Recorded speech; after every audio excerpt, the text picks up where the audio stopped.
रहूं, भारत रहनी चाहिए। मैं कहता हूं मैं रहूं न रहूं, वसुधैव कुटुंबकम भी रहनी चाहिए, मानवता भी रहनी चाहिए, इंसानियत भी रहनी चाहिए। इंडिया का नंबर 1 इकोनॉमिक पार्टनर कौन है दुनिया में? सर 4 चाइनीज कंपनीज का नाम बताइए। नहीं, सरकार ये कितना झूठ बोलेंगे? इनको बोलो झूठ बोलना बंद कर दे। हर चीज में झूठ बोल पैसे के देंगे। लोगों को आप क्यों कह रहे हैं कि वो झूठ कह रहे हैं? अच्छी तरह सुनिए, धमाका है ये। पहले मैं अपने विद्वान मित्र सुधांशु जी के 2 सवालों का जवाब देना चाहता हूं जी। और सुधांशु जी से भी पूछना चाहता हूं अपनी जानकारी के लिए, चूंकि मेरे से ज्यादा विद्वान हैं। इंडिया का नंबर 1 इकोनॉमिक पार्टनर कौन है दुनिया में? भारत की जो अर्थव्यवस्था है उसका सबसे मुख्य प्रयोग, सबसे ज्यादा जो करीबी इकोनॉमिक फ्रेंड है वो कौन है? चाइना। आपकी जानकारी के बल में मेरे से ज़्यादा विद्वान है। हिंदुस्तान जो है सबसे बड़ा जो उसका इकोनॉमिक पार्टनर दुनिया में चाइना है, इकोनॉमिक मामले में नंबर 1। ये आपने कैसे कहा है? सर 4 चाइनीज कंपनीज का नाम बताइए। नहीं, सरकारी आंकड़े बता रहा हूँ मैं, और आपको अलग से भी दे दूंगा, उसमें आप नंबर 1। नंबर 2, अरब इजराइल युद्ध पर एक लेख भी मैं आपका देख रहा था। 1948 में इजराइल बना है। महात्मा गांधी ने उस समय कहा था, महात्मा गांधी को मानते हो तो उनकी एक बात कोट कर देता हूँ कि जैसे ब्रिटेन ब्रिटिशर्स लोग का, नाथूराम गोडसे को मानते हैं, गांधी को नहीं मानते। पप्पू जी ऐसा मत कीजिए प्लीज, थैंक यू। जैसे ब्रिटेन ब्रिटिशर्स का है, फ्रांस फ्रांसीसियों का है, ऐसे ही फिलिस्तीन फिलिस्तीनियों का, Mahatma Gandhi father of the nation, उसका कहा हुआ नंबर 1। नंबर 2, 1942 से पहले, आप मेरे ज़्यादा पढ़े हुए, बार बार कह रहा हूँ आपसे, इजराइल का कोई जन्म नहीं था। It was a British colony.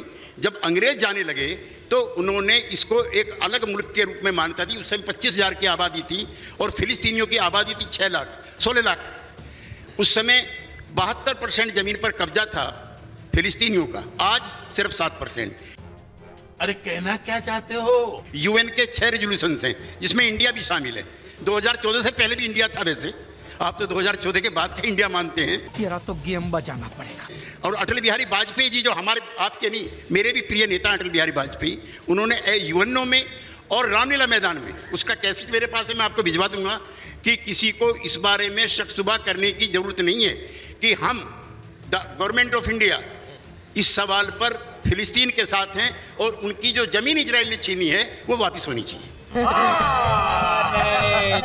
Fact बता देना चाहता हूं, आदरणीय त्यागी जी ने 48 का जिक्र किया। महात्मा गांधी जी की मृत्यु 30 जनवरी 1948 को हो गई। इजराइल बना 14 मई 1948 को, महात्मा गांधी जी की मृत्यु के 5 महीने बाद। तो इजराइल बनाम फिलिस्तीन का मुद्दा ही महात्मा गांधी के जीवन काल में महात्मा गांधी ने अपने का मुद्दा था। अरे भाई, जब इजराइल बनेगा तब इजराइल वर्सेस फिलिस्तीन आएगा ना। नाइस। दूसरा, सिर्फ फैक्ट बोलूंगा और कुछ नहीं। आपने कहा अटल बिहारी वाजपेयी जी जब विदेश मंत्री थे उस समय उन्होंने जाके बोला 1977 में पहली बार विदेश मंत्री अपने प्रधानमंत्री को रिप्रेजेंट करता है। फिर ठीक है, जमीन कब्जाई की बात थी, मगर आप भूल गए सर, उसके बाद तो 1978 में कैंप डेविड अकॉर्ड हुआ जो 1980 में लागू हुआ। उसके बाद इजिप्ट का सिर्फ गाजा स्ट्रिप ही नहीं, सिनाई डेजर्ट भी इजराइल के पास था, जो इजराइल के एरिया का 4 गुना था, वो उसने लौटा दिया। इजिप्ट ने उसको मान्यता दे दी और गाजा स्ट्रिप उनके पास छोड़ दी। ये 1980 में उसके बाद हुआ मान्यवर। तो ये पूरी बात बोलिए ना, पूरा इजिप्ट ने मान्यता दे दी, गाजा इजिप्ट का था और सिनाई इजिप्ट का था। उस इजराइल के साथ इजिप्ट ने समझौता किया 1980 में कि सिनाई हमको दे दो और गाजा आप अपने पास रख लो। भैया उनमें समझौता हो गया, मगर यहां मारामारी मची हुई है। नहीं, गलत कह रहे हैं। हाँ भाई, आगे स्वाद। 1966 में एक युद्ध हुआ है, उसका नाम है 6 डे वॉर। बिल्कुल सर, 67 में 5 से 11 जून 1967। 6 डे वॉर। उसमें इजराइल ने लेबनान की भी, इजिप्ट की भी और सीरिया की भी और फिलिस्तीन की भी तो कब्जा किया ही हुआ था, सब पर कब्जा किया हुआ था। मैं यूएन का रेजोल्यूशन भी आपको और अरुणा जी को दोनों को भिजवाऊंगा, जिसमें पूरे विश्व ने unanimous, including America, including Europe, ये प्रस्ताव किया है कि जो जमीन इजराइल ने छीनी है सीरिया से, इससे और मिस्र से और लेबनान से, वो वापस की जाए। आज तक वापस नहीं की। तो वो तो सबसे बड़ा आतंकी तो इजराइल इस मामले में हो गया। ये अभी ट्रेलर है, पिक्चर अभी बात। अपना पक्ष प्रतिपक्ष रखते रहेंगे, मगर इजराइल 1948 से बना, 75 साल में विकसित देश बन गया। आज कोई पश्चिमी देशों की रिश्तेदारी नहीं है इजराइल से, मगर टेक्नोलॉजी में वो इतना आगे है कि टेक्नोलॉजी की जरूरत पड़ती है। बताइए, उसके पास आयरन डोम है, उसने रेगिस्तान में एग्रीकल्चर करके दिखा दिया, और दूसरी तरफ वो लोग हैं 75 साल से जो नीचे गटर के पाइप में से मिसाइल बना रहे हैं आपने देख के। आप सोचिए 75 साल में वो कहां पहुंचा और वो कहां पहुंचे, ये भी सोचिए। कारण क्या है? सुनिए, हमास या जितने कट्टरपंथी तंजीम है वो लड़ाई की मानसिकता में चले, पढ़ाई की मानसिकता में चला। ये पढ़ाई बनाम लड़ाई की लड़ाई। मेरे पास कोई अल्फाज नहीं है, मुझे माफ कर दे आप लोग सारे, मुझे छुट्टी दे दे।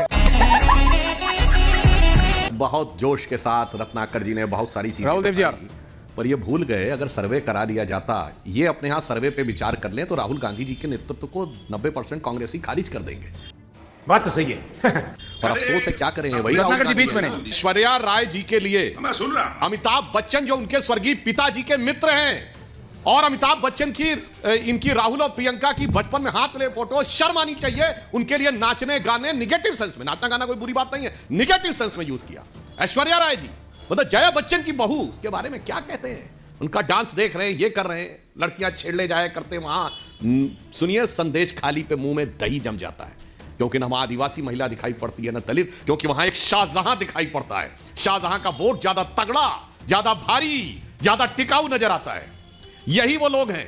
मैं ये भी याद दिलाना चाहता हूं, अभी आम आदमी पार्टी वाले भी बोल रहे थे, बहुत महिलाओं की बात कर रहे थे, कश्मीर फाइल्स की बात आती है तो इतना बेहुदा बयान भी देते हैं, इलॉजिकल बयान देते हैं कि यूट्यूब पे डाल दो ना। अरे यूट्यूब पे कोई पर्सन नहीं डाल सकता भाई फिल्म को, कैसे आप बात कर रहे हैं? सिर्फ जो अथॉराइज है, और उसका आप मजाक उड़ाते हैं। जहां लिख दिया गया था कि लाखों हिंदुओं से छोड़ के चले जाओ, अपनी बेटियों को, महिलाओं को छोड़ जाओ, तो शर्म नहीं आई थी।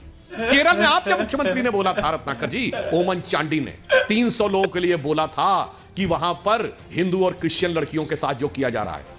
फिर वीएस अच्युतानंदन ने बोला था, वो तो अलग बात है। केरल एसटीएफ ने 5000 की रिपोर्ट सबमिट की थी केरल हाई कोर्ट को। दर्शकों का तो जाके चेक करिए, 9 दिसंबर 2009 केरल हाई कोर्ट में Shahjahan versus state of Kerala का जजमेंट, उसमें कोर्ट ने क्या कहा है जी, चुप्पी, वोट के तराजू पे तौलते हैं, तब उसके बाद महिला का दर्द देखते हैं, इसलिए आके आप कहते हैं कि शर्म न करें। और एक और मैं बात कह दूं, देखिए जोश में कैसा बोल गए, कहे योगी को हम थोड़ी हराएंगे, तो जनता हराएगी, और हमारे सांसदों को जिताया जनता थोड़ी जिताया, तो हमने जिताया।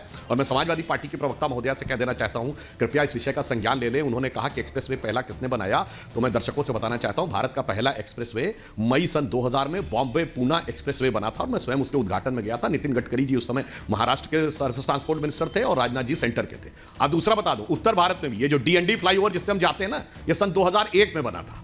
तो ये एक्सप्रेसवे के बनने की शुरुआत बहुत पहले से हो गई थी। इसलिए कहना कि सिर्फ आप, और आपके जमाने में अद्भुत काम होते थे, आतंकवादियों से केस विड्रॉ किए जाते थे, फैजाबाद, वाराणसी, लखनऊ कोर्ट के धमाकों में, फिर हाई कोर्ट फटकार लगाता था, तब केस रुक जाते थे। आप मुजफ्फरनगर के दंगों में कहते थे एक ही समुदाय को मुआवजा देंगे, फिर हाई कोर्ट की झिड़की पड़ती थी, तब आप अपने कदम वापस खींच लेते थे। अरे मऊ से लेके मथुरा तक और मुजफ्फरनगर से लेके इलाहाबाद तक क्या दंगों की श्रृंखला देखी थी देश ने उस समय। और उसके बाद अगर बच्चियां जिनका बलात्कार हो जाता था, न्याय नहीं मिलता था, लटक कर अपनी जान दे देती थी, तो कहा जाता था लड़कों से तो गलती हो जाया करती। जी बिल्कुल।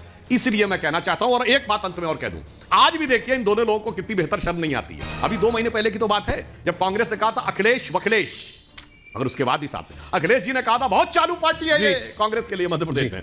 तो मध्य प्रदेश कांग्रेस ने क्या कहा था, चिरकुट पार्टी है ये। गजब है साहब, चालू चिरकुट कह के करते हैं एक दूसरे का अभिनंदन और फिर कर लेते हैं गठबंधन। शर्म हमें आनी चाहिए, यह शर्म आप जी। कौन है ये लोग, कहां से आते हैं?